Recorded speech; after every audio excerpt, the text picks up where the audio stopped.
Honda চালাবেন 40 থেকে 60 80-র ভিতরে, 60-80 বাস এতটুকু।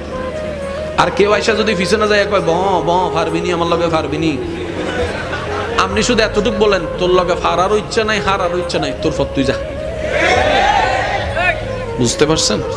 সে আইসা তোলা দিব, তার তোলায় আপনি 120-এ যাইয়া চলাবেন, সামনে একটা বড় বিসি পড়বো, গাড়িটা আইতে যাব, আপনি হারা জীবন ফাসারা হাঁটবেন।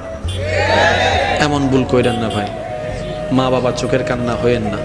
কত মা বাবা সন্তান হারিয়ে বুক খালি হয়ে পড়ে আছে, কান্না করতেছে। মা মারা গেছে, সন্তান মারা গেছে, সন্তানের চেহারা বলতে পারেন এমন অনেক মা বাবা আছে।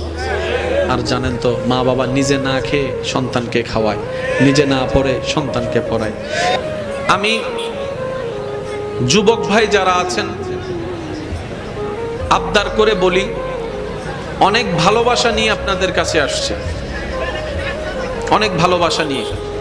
আমি যেন সুন্দর একটা স্মৃতি নিয়ে আপনাদের ভালোবাসা নিয়ে যেতে পারি। বিদায় দিবেন তো ইনশাল্লাহ? সুন্দর একটা স্মৃতি নিয়ে বিদায় নিতে পারবো তো ইনশাল্লাহ? আমি যুবক ভাইদের আওয়াজ চাইবো, দাদা নানা চিল্লাইতে চিল্লাইতে কালা দাড়ি সাদা করে ফেলছে, আর আজকে চিল্লানোর দরকার। দাদা নানার পক্ষ থেকে যুবকরা আসেনি, নাতিরা আসেনি?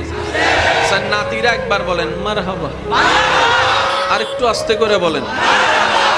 এইরকম আওয়াজ থাকলে দাদার আর চিল্লাইয়া মারহাবা কোন লাগবো?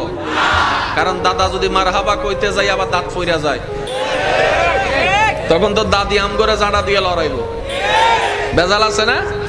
তো আমরা দাদা নানাদেরকে ইনশিওর করতে চাই, দাদা আমরা আছি, নাতির আপনাদের পক্ষ থেকে। আপনাদের আর আজকে কষ্ট করে